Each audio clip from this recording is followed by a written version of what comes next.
Bram, le plus grand village circulaire d'Europe.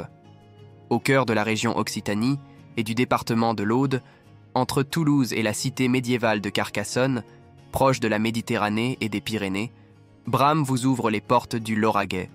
Bram est célèbre pour son architecte typique des plaines du Languedoc datant du XIe siècle. Depuis les airs, la vue de ce village concentrique est étonnante, et depuis la terre, il fait bon déambuler et tourner en rond à travers ses rues et ruelles fleuries. D'abord gauloise au Ie siècle avant notre ère, puis gallo-romaine jusqu'au XXe siècle, Bram, alors appelé Eburomagus, fut la plus grande agglomération située sur la voie d'Aquitaine entre Toulouse et Narbonne.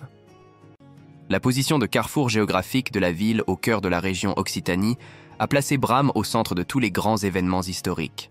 De la croisade contre les Albigeois à la retirada espagnole, les témoignages à découvrir sont nombreux.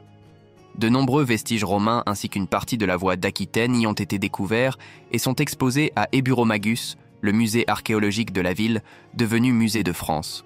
Le village circulaire de Bram est aujourd'hui le plus vaste et le mieux conservé d'Europe et témoigne, par son architecture inédite, d'un héritage historique millénaire. Une anecdote tragique.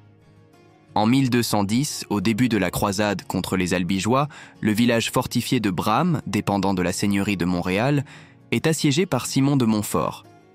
Au terme d'un siège de 3 jours, une centaine d'habitants sont faits prisonniers. Pour faire bonne mesure, les croisés du Nord leur firent crever les yeux, couper le nez.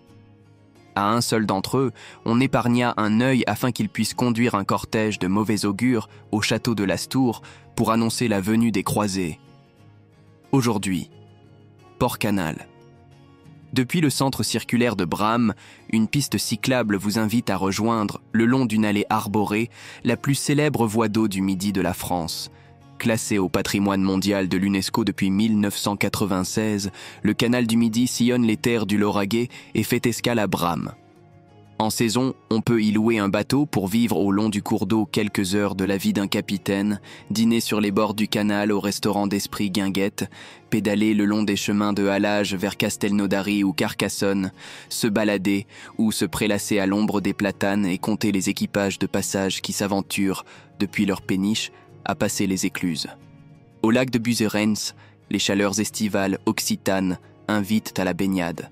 Si la mer n'est pas si loin, il existe encore plus près un ponton depuis lequel s'élancer et se rafraîchir, sauter, nager. Aménagé depuis peu au lac de Buzerens, l'espace de baignade est surveillé, se renseigner sur les heures de surveillance et jouxte le téléski nautique de Bram. Sur place, un restaurant-snack vous propose une petite restauration.